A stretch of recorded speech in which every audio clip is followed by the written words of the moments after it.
سورۃ البلد مکی صورت ہے۔ اس صورت میں 20 آیتیں ہیں۔ اللہ تعالیٰ ارشاد فرماتے ہیں لا اقسم بهذا البلد، میں قسم کھاتا ہوں اس شہر کی، وانت حل بهذا البلد، جبکہ اے پیغمبر تم اس شہر میں مقیم ہو۔ اس شہر سے مراد مکہ مکرمہ ہے، جسے اللہ تعالیٰ نے خصوصی تقدس عطا فرمایا، اور اس میں حضور نبی کریم صلی اللہ علیہ وسلم کے مقیم ہونے کی بنا پر اس کے تقدس میں اور اضافہ ہوا، کیونکہ آپ کی تشریف آوری کے لیے اس شہر کا انتخاب فرما کر اللہ تعالیٰ نے اس کی شان اور بڑھا دی۔ وَوَالِدٍ وَمَا وَلَدٍ، اور قسم کھاتا ہوں باپ کی اور اس کے اولاد کی۔ باپ سے مراد حضرت آدم علیہ السلام ہے، اور چونکہ تمام انسان انہی کی اولاد ہے، اس لیے اس آیت میں تمام نوع انسانی کی قسم کھائی گئی۔ یہاں پر اللہ رب العزت نے انسان کی ایسی ریئلٹی کو بتایا ہے، اگر یہ آیت سمجھ آ جائے تو ہمارے بہت سارے مسائل حل ہو سکتے ہیں۔ کیسے؟ اللہ فرما رہے ہیں لَقَدْ خَلَقْنَا الْإِنسَانَ فِي كَبَدٍ، کہ ہم نے انسان کو مشقت میں پیدا کیا ہے۔ یہ ہے وہ بات جو قسم کھا کر بیان کی گئی۔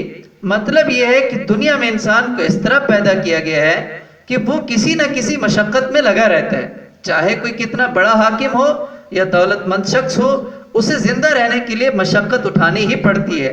لہذا اگر کوئی شخص یہ چاہے کہ اسے دنیا میں کوئی بھی محنت نہ کرنی پڑے تو یہ اس کی خام خیالی ہے، ایسا بھی کبھی ممکن بھی نہیں ہے۔ ہاں، مکمل راحت کی زندگی جنت کی زندگی ہے، جو دنیا میں کی ہوئی محنت کے نتیجے میں ملتی ہے۔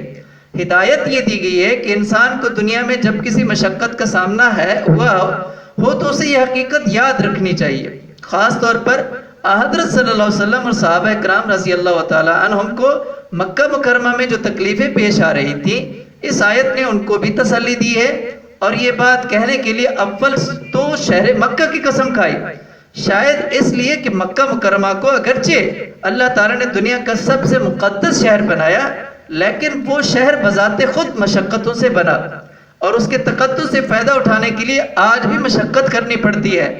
پھر خاص طور پر اس میں حضرت صلی اللہ علیہ وسلم کے مقیم ہونے کا حوالہ دینے میں شاید یہ اشارہ ہے کہ افضل ترین پیغمبر صلی اللہ علیہ وسلم افضل ترین شہر میں مقیم ہے، لیکن مشقتیں ان کو بھی اٹھانی پڑ رہی ہیں۔ پھر حضرت آدم علیہ السلام اور ان کی ساری اولاد کی قسم کھانے سے اشارہ یہ ہے کہ انسان کی پوری تاریخ پر غور کرو تو یہ حقیقت ہر جگہ نظر آئے گی کہ انسان کی زندگی مشقتوں سے پر ہے۔ ہم کہتے ہیں کہ ہم بلڈنگ اچھی بنا لیں گے تو ہم مشقتوں سے نکل جائیں گے، یہ ہماری خام خیالی ہے۔ ہم کہتے ہیں کہ گاڑی اچھی لے لی تو پھر شاید ہم مشقتوں سے نکل جائیں گے، یہ بھی ہماری خام خیالی ہے۔ ایک کبھی یہ والی مشقت ہے تو کبھی یہ والی، کبھی یہ والی ہے تو کبھی یہ والی، یہ مشقتیں چینج ہوتی رہیں گی۔ کامیابی تب ملے گی جب اس مشقت میں اللہ کی مرضی کے مطابق جینا سیکھ لیں، بس یہی کامیابی ہے۔ أَيَحْسَبُ أَن لَّن يَقْدِرَ عَلَيْهِ أَحَدٌ، کیا وہ یہ سمجھتا ہے کہ اس پر کسی کا بس نہیں چلے گا؟ يَقُولُ أَهْلَكْتُ مَالًا لُبَدًا، کہتے میں نے ڈھیروں مال اڑا ڈالا ہے۔ مکہ مکرمہ میں کئی کافر ایسے تھے جنہیں اپنی جسمانی طاقت پر ناز تھا۔ جب انہیں اللہ تعالیٰ کے عذاب سے ڈرایا جاتا تو وہ کہتے تھے کہ ہمیں کوئی قابو نہیں کر سکتا، نیز بس آپس میں دکھلاوے کے طور پر کہتے تھے ہم نے ڈھیر ساری دولت خرچ کی ہے، اور خرچ کرنے کو اڑا ڈالنے سے تعبیر اس لیے کرتے کہ گویا ہمیں اس خرچ کی بالکل پرواہ بھی نہیں ہے۔ خاص طور پر یہ بات وہ اس دولت کے بارے میں کہتے تھے جو انہوں نے حضرت صلی اللہ علیہ وسلم کی مخالفت اور دشمنی میں خرچ کی۔ أَيَحْسَبُ أَن لَّمْ يَرَهُ أَحَدٌ، کیا وہ یہ سمجھتا ہے کہ اس کو کسی نے نہیں دیکھا؟ أَلَمْ نَجْعَل لَّهُ عَيْنَيْنِ، کیا ہم نے اسے دو آنکھیں نہیں دی؟ وَلِسَانًا وَشَفَتَيْنِ، اور ایک زبان اور دو ہونٹ نہیں دیے؟ وَهَدَيْنَاهُ النَّجْدَيْنِ، اور ہم نے ان کو دونوں راستے بتا دیے ہیں۔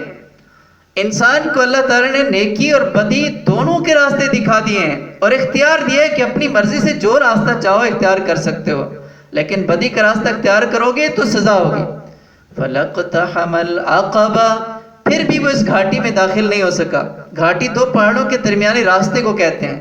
عام طور پر جنگ کے دوران ایسے راستے کو دشمن سے بچنے کے لیے اختیار کیا جاتا ہے، اور یہاں گھاٹی میں داخل ہونے سے مراد ثواب کے کام کرنا ہے، جیسا کہ اگلی آیتوں میں اللہ تعالیٰ نے خود تشریح فرما دی ان کو گھاٹی میں داخل ہونا اس لیے کہا گیا کہ یہ انسان کو اللہ تعالیٰ کے عذاب سے بچانے میں مدد دیتے ہیں. کون سے اعمال؟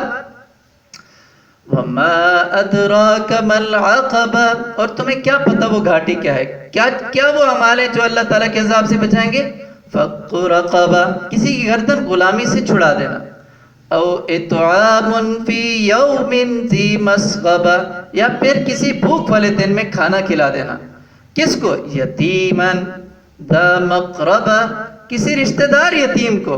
او مسکیناً، یا کسی مسکین کو. ذا متربہ، جو مٹی میں رول رہا ہو. ثم كان من الذين آمنوا وتواصوا بالصبر وتواصوا بالمرحمہ، پھر وہ ان لوگوں میں شامل نہ ہوا جو ایمان لائے، جنہوں نے ایک دوسرے کو ثابت قدمی کی تاکید کی اور ایک دوسرے کو رحم کھانے کی تاکید کی. ایسے لوگ جو ایمان لائے، ایک دوسرے کو صبر کرنے کی تلقین کی، ایک دوسرے پر رحم کھانے کی تلقین کی، یہ کون لوگ ہیں؟ اولئک اصحاب المیمنہ، یہی وہ لوگ ہیں جو بڑے نصیب والے ہیں. والذین کفروا بآیاتنا ہم اصحاب المشأمہ، اور جن لوگوں نے ہماری آیتوں کا انکار کیا ہے وہ نحوست والے لوگ ہیں. اور ایک ترجمہ اس کا یہ بھی کیا جا سکتا ہے وہ بائیں ہاتھ والے لوگ ہیں. علیہم نار مؤصدہ، ان پر ایسی آگ مسلط ہوگی جو ان پر بند کر دی جائے گی.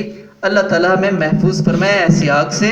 اور اللہ تعالیٰ انسان کی جو حقیقت اس صورت میں بتائے گی کہ انسان کو مشقت میں پیدا کیا گیا، اس حقیقت کو اللہ تعالیٰ میں سمجھ کر اس کے مطابق زندگی کو ڈھالنے کی اللہ توفیق عطا فرمائے. وَأَقُولُ قَوْلِي هَذَا أَسْتَغْفِرُ اللَّهَ لِي وَلَكُمْ وَلِسَائِرِ الْمُسْلِمِينَ وَالسَّلَامُ عَلَيْكُمْ وَرَحْمَةُ اللَّهِ وَبَرَكَاتُهُ.